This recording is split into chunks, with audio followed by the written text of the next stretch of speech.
Então, pessoal, na aula de hoje a gente vai continuar, tá? Da onde a gente parou na aula passada ali, que tinha sido nesse slide aqui. Eu tinha explicado ali um pouco sobre o limite da estabilidade estática e estabilidade dinâmica e a relação entre a potência elétrica e a frequência, né, de um sistema elétrico de potência. Dando continuidade, tá, ao nosso estudo de estabilidade, hoje a gente vai ver ali a construção da equação da oscilação, tá, ou swing equation, né, que é tratado ali nos livros internacionais. E basicamente esse estudo ele é o estudo do comportamento do movimento angular, tá, do rotor do gerador síncrono frente às variações de potência elétrica consumida pela carga ou então potência mecânica entregue ao eixo do gerador. O estudo conduz ao equacionamento do comportamento oscilatório do rotor, tá, e consequentemente do ângulo de carga ali do gerador, que é o ângulo entre a tensão interna e A, né, e a tensão da terminal da barra que ele alimenta, né, onde tem a carga, que são importantes para o estudo da estabilidade transitória das máquinas síncronas, né. Então, perdas repentinas de carga ou perdas de geração em curtos-circuitos eles são considerados variações bruscas e que causam comportamento oscilatório ali, né, no regime transitório ali das máquinas síncronas. A questão ali, né, desse estudo ali é saber se a máquina perde o sincronismo, né, ou a estabilidade frente a qualquer uma dessas situações listadas. Isso aí é possível de ser descoberto através do critério das áreas iguais. Aí o critério das áreas iguais ele tem como ponto de partida aqui a equação da oscilação, né, o swing equation, que a gente vai estar desenvolvendo aqui nessa aula. Então, uma das melhores aplicações ali, né, dessa equação de oscilação é a aplicação ali no critério das áreas iguais, que é justamente para essa questão aqui de saber se a máquina, né, ela vai perder o sincronismo ou vai manter o sincronismo ou estabilidade dela frente a qualquer uma desses acontecimentos aqui, né, perdas repentinas de carga, geração, curto-circuito e assim por diante. Então, para começar o nosso equacionamento, tá? A gente vai primeiro olhar aqui para a máquina síncrona como motor ou como gerador, tá? Se a máquina estiver operando como gerador, então a máquina vai ter uma máquina primária que vai estar acoplada ao eixo dela aqui, que vai estar entregando potência mecânica, né? Vai ter uma turbina hidráulica aqui. Essa turbina hidráulica, a vazão da água que entra nela é controlada ali, né, por um regulador. E a saída da máquina é em potência elétrica, né? Potência elétrica que vai para o sistema. Então, se vocês notarem aqui, tá, a potência mecânica que é aplicada, ela faz um torque aqui nesse sentido aqui e esse torque faz essa máquina, esse eixo girar nesse mesmo sentido aqui, ômega-m. Então, torque mecânico aplicado e velocidade ômega-m estão no mesmo sentido, mas o torque elétrico aqui, o torque eletromagnético, né, que é causado aí pelo consumo de corrente elétrica aqui, pelo consumo de potência ativa, aliás, aqui da carga na saída do gerador aqui, ela faz uma força contrária, né, ao torque de movimento aqui da máquina primária que está acoplada aqui, né, justamente pela lei da conservação de energia. Quanto maior a potência elétrica consumida, maior esse torque aqui, e no regime permanente esse torque mecânico aqui, ele acaba se igualando ao torque elétrico, né, ou seja, toda a potência elétrica ativa aqui vai estar se refletindo nesse torque aqui, e o eixo ele vai ficando cada vez mais pesado, né, à medida que essa potência aumenta, esse torque aqui eletromagnético contrário ele aumenta, o eixo fica mais pesado, e aí esse torque mecânico aqui aplicado pela máquina motriz primária tem que aumentar de modo a se igualar ao torque elétrico aqui, que é proporcional à potência consumida. Já na operação como motor, tá, a gente tem o contrário. Então a potência elétrica, em vez de sair, como ela saía daqui, ela entra na máquina, né, através da rede elétrica que o alimenta. E essa potência elétrica ela vai produzir um torque e uma velocidade nesse sentido aqui, né? Então torque elétrico e velocidade mecânica no mesmo sentido. E o torque mecânico vai ser o torque aqui da carga, que vai estar acoplada no eixo do gerador, que vai ser no sentido, então, de parar o eixo, né? Então, na operação como gerador, o torque elétrico é o torque que atua no sentido de parar o eixo, já na operação como motor, é o torque mecânico da carga que vai ter no eixo que atua no sentido de parar o eixo, enquanto que o torque elétrico aqui, nesse caso, atua no sentido da movimentação do eixo, né? Tanto que o ômega-m e o TE, aqui eles são no mesmo sentido, e aqui o torque mecânico e a velocidade mecânica aqui estão os dois no mesmo sentido, né? Em regime permanente, tá? Como eu acabei de falar ali, tanto na operação de gerador como na operação como motor, o torque mecânico ele vai se igualar ao torque elétrico, né, o torque eletromagnético aqui da máquina elétrica. Tá? Isso considerando que a gente vai estar desconsiderando as perdas, tá? As perdas ali na bobina do estator, as perdas mecânicas ali que vai ter no eixo. Então na prática sempre vai existir uma pequena diferença entre esses dois. Tá? Isso eu abordo melhor lá naquelas aulas que eu fiz lá sobre o fluxo de potência, ali na minha playlist lá de vídeos sobre o gerador síncrono. Né? A gente vê melhor ali todo o fluxo de potência desde a entrada até a saída da máquina. E aí a gente vê que as perdas elas se refletem ali na perda de torque, né? Mas aqui a gente vai considerar que para esse estudo que elas são aproximadamente iguais, tá? Porque é o que acontece na realidade. E isso sempre no regime permanente, é claro, né? Sempre que eu tenho alguma mudança brusca na potência aqui, entregue pelo gerador ou na carga aqui do eixo do motor, eu vou ter um torque ali, eu vou ter uma disparidade aqui entre o torque elétrico e o torque mecânico que no regime permanente ele vai novamente atender, os dois vão tender a se igualar, né? Mas no regime transitório ali, para uma mudança abrupta de carga, tanto na operação com o gerador como o motor, esses dois caras aqui vão ter uma pequena diferença, né? É essa diferença ali que vai gerar aquelas oscilações que a gente percebe ali no regime transitório, que é o alvo desse estudo aqui. Então eu vou chamar o que de torque de aceleração, tá? TA, sempre que eu tiver esse subscrito aqui, A é a aceleração, ele é o torque mecânico menos o torque elétrico, e no regime permanente, né, como o Tm é igual ao Te, essa subtração aqui acaba sendo zero, né? Outra relação que a gente tem que introduzir aqui é entre torque e aceleração angular.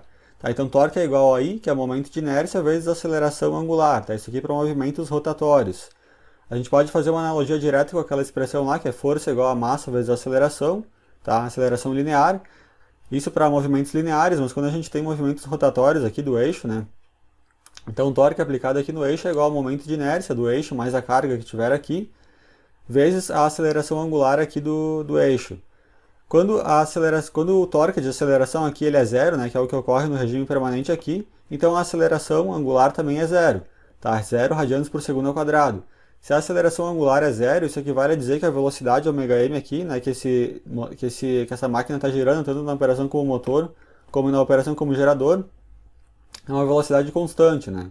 Se não tem variação de velocidade, a aceleração é zero, e é o que acontece, né, na grande maior parte do tempo ali, em regime permanente, na máquina síncrona, a máquina está girando na velocidade síncrona, então a aceleração é zero. Então, se o torque mecânico for na operação como gerador ele for maior que o torque elétrico, a aceleração é positiva, a velocidade do rotor tende a aumentar, tá? Isso significa, quando que isso acontece aqui, por exemplo, o gerador aqui está alimentando uma carga, aqui uma potência elétrica, e repentinamente aqui essa potência ela diminui, né? Essa potência entregue aqui. Aí, no regime transitório, o torque mecânico que está sendo aplicado aqui, tá? Através da máquina motriz primária que está aplicando potência aqui, esse torque ele não acompanha na mesma taxa de variação, na mesma velocidade a queda aqui da potência elétrica ativa que teve aqui. Logo, momentaneamente, o torque mecânico é maior que o elétrico e a tendência é que eu tenho um torque de aceleração positivo, né? Ou seja, a aceleração aqui é positiva, diferente de zero, e a tendência é que a velocidade, então, essa velocidade aqui do rotor aqui, ela tende a crescer. Tá? Mas isso no regime transitório, porque depois no regime permanente o torque mecânico vai se igualar ao torque elétrico e a aceleração angular vai ser novamente zero, né? A velocidade ela volta a ser a velocidade síncrona. Se, pelo contrário, o torque elétrico for maior que o mecânico, né? Ou seja, repentinamente eu aumentei essa carga aqui no gerador, essa potência elétrica aqui, consequentemente esse torque aqui aumentou, tá? E se isso acontece repentinamente, a máquina motriz primária aqui que está injetando potência mecânica, ela não consegue acompanhar tão rapidamente essa mudança aqui, né? Considerando que ela foi uma mudança brusca. E aí o que acontece é que momentaneamente o torque elétrico ele é maior que o torque mecânico e isso faz com que, né, como eles são em sentidos contrários ali, esse torque elétrico aqui ele acaba diminuindo, né, fazendo com que a tendência da velocidade aqui do eixo do gerador acabe diminuindo, né.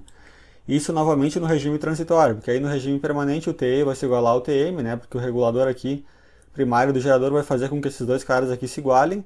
E aí a velocidade ela é reestabelecida e volta novamente para a velocidade síncrona. Bom, agora indo para a parte do equacionamento propriamente dito, tá? Para a equação da oscilação, a gente começa sempre aqui a partir da expressão ali da energia cinética, tá? Aqui eu tenho duas colunas onde eu comparo aqui a energia cinética para movimentos circulares, tá? Então eu tenho, por exemplo, a energia cinética de um disco aqui, que está em rotação, é dada por 1/2 vezes o momento de inércia do disco, né? Vezes a velocidade angular dele ao quadrado. Se a gente comparar com a clássica expressão ali que a maioria das pessoas conhece ali da energia cinética, que é 1/2 vezes mv ao quadrado, isso aqui é válido para movimentos lineares, né? Um corpo ali com massa m, com uma velocidade v, ele vai ter essa energia cinética se ele estiver fazendo a trajetória aqui no movimento linear. Agora, se for um disco, né? Ou no caso aqui uma turbina acoplada ao eixo de um gerador, né? A gente pode fazer essa analogia. A energia cinética ali dessa turbina, ali desse conjunto ali do eixo, mais a turbina é dada por 1/2 vezes o momento de inércia aí, né, que é a soma do momento de inércia da turbina mais o do eixo, vezes a velocidade angular aqui que esse conjunto aqui está sendo posto a girar ao quadrado, né. a gente não pode utilizar essa equação aqui, né, para movimentos circulares, porque aqui eu tenho velocidade linear, né, e aqui eu tenho que tratar em termos de velocidade angular. Então, a partir dessa expressão aqui, né, e da relação que existe entre a velocidade linear e a velocidade angular aqui, né, ao longo desse disco aqui, tu chega nessa expressão aqui, que é a expressão da energia cinética para um corpo aqui em movimento circular, tá, em movimento rotatório. Então, o momento de inércia, tá, ele é dado nessa unidade aqui, que é quilograma vezes metro quadrado, ele é análogo à massa aqui no caso da energia cinética para movimentos lineares. Então, quanto maior o momento de inércia ali de um determinado corpo, né, por exemplo, de um disco aqui, né, que está sendo posto a girar em relação ao eixo de referência, que corta ele bem no centro dele aqui, quanto maior o valor de I, mais difícil é tirar esse disco aqui de inércia, né, fazer ele rotacionar, ou se ele já estiver girando, mais difícil vai ser também tu conseguir frear, né, tu conseguir parar esse disco. Assim como quanto maior for a massa aqui, mais difícil é tu acelerar essa massa ou parar ela se ela já estiver em velocidade. Então, o momento de inércia tem uma analogia direta aqui com a massa aqui, né, quando a gente estiver falando aqui de movimentos lineares. Bom, como eu tinha falado no slide anterior, tá? Então o torque de aceleração ele é o momento de inércia vezes a aceleração angular, assim como força é igual a massa vezes a aceleração aqui para movimentos lineares, né? Então aqui o torque ele é análogo à força, a massa é análogo ao momento de inércia e a aceleração linear aqui é análogo à aceleração angular, tá? A aceleração angular ela é o que? Ela é a taxa de variação da velocidade angular, né, de ômega dt, assim como a velocidade linear é a taxa de variação da posição no tempo. Ou então a gente pode reescrever a aceleração como uma derivada segunda da posição angular aqui, nesse disco aqui em relação a uma referência fixa, né? Assim como a aceleração linear é a derivada segunda da posição. E a velocidade é igual à taxa de variação da posição, né, da angular aqui desse disco aqui em relação ao tempo, tá? Bom, se a gente pegar então e substituir aqui ó, a aceleração angular dada por isso daqui, a gente vai tratar a aceleração agora a partir desse ponto aqui, através desse termo aqui. Então eu vou pegar essa aceleração aqui, vou substituir ela nessa expressão aqui, aí eu vou reescrever todo esse cara aqui, ele fica dessa forma aqui. Então o momento de inércia vezes a derivada segunda da posição angular é igual ao torque mecânico menos o torque elétrico. Bom, esse ângulo aqui que eu havia falado aqui, que é o ângulo da posição angular do rotor em relação a uma referência fixa, tá? Ele não nos serve tanto aqui nesse estudo que a gente está fazendo ali da estabilidade transitória do gerador.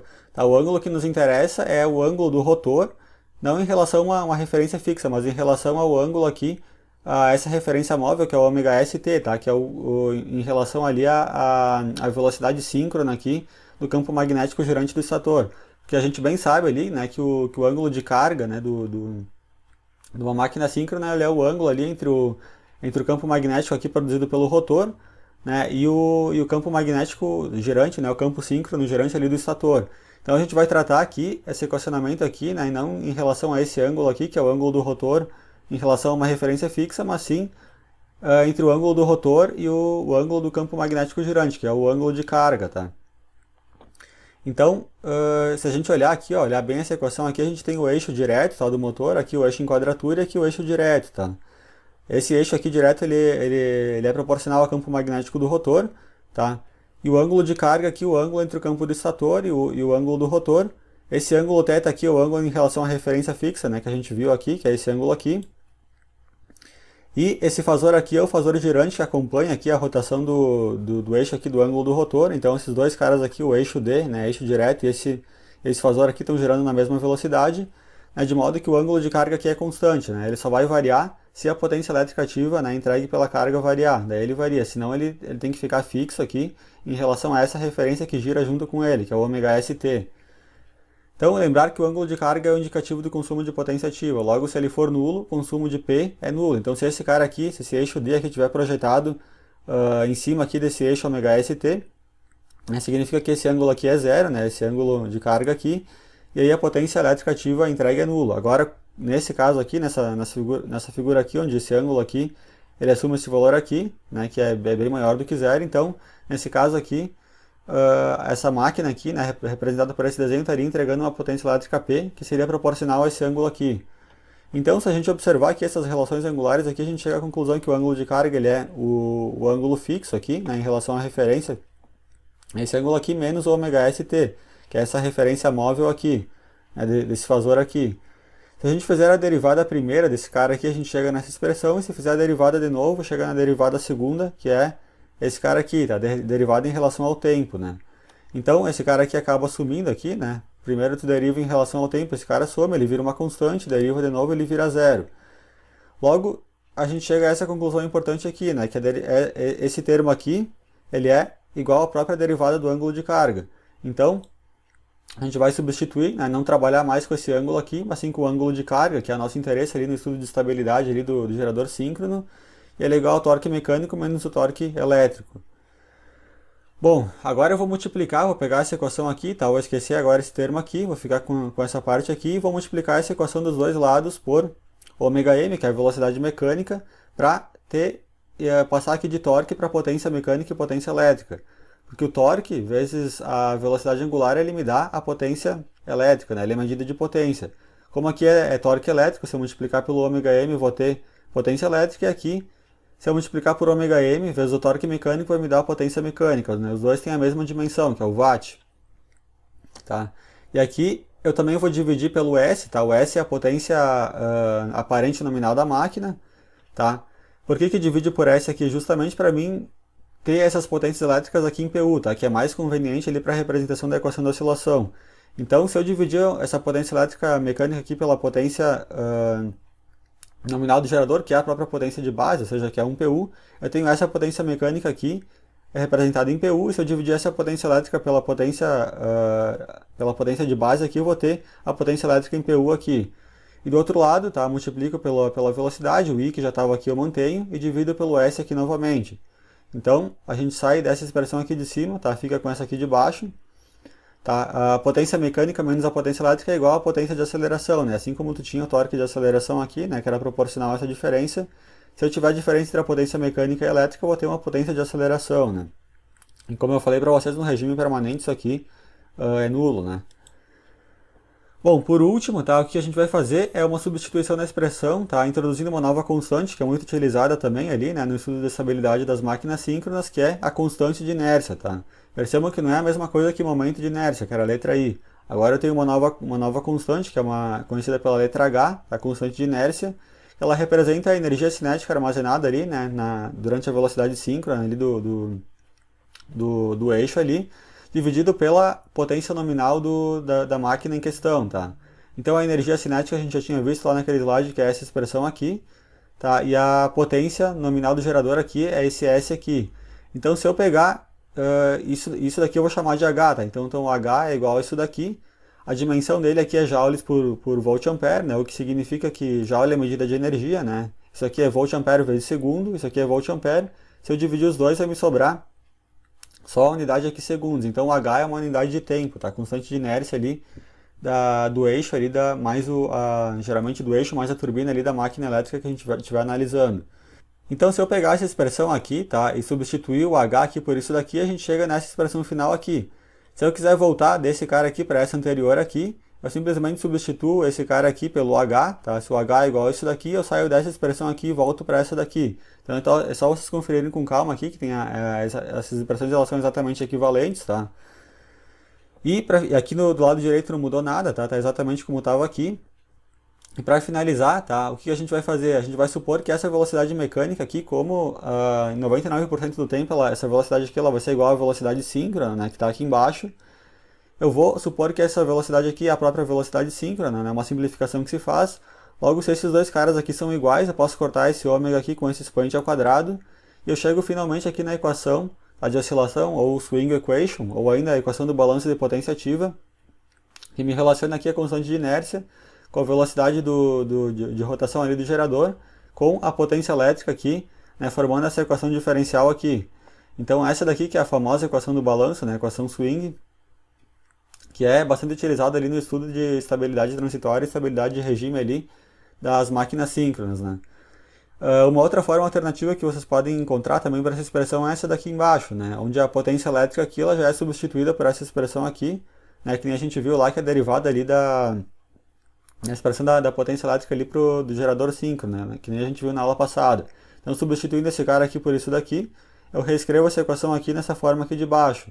Mas essa forma aqui, ó, que está destacada aqui, é a forma que vocês mais encontram ali né, nos livros ali.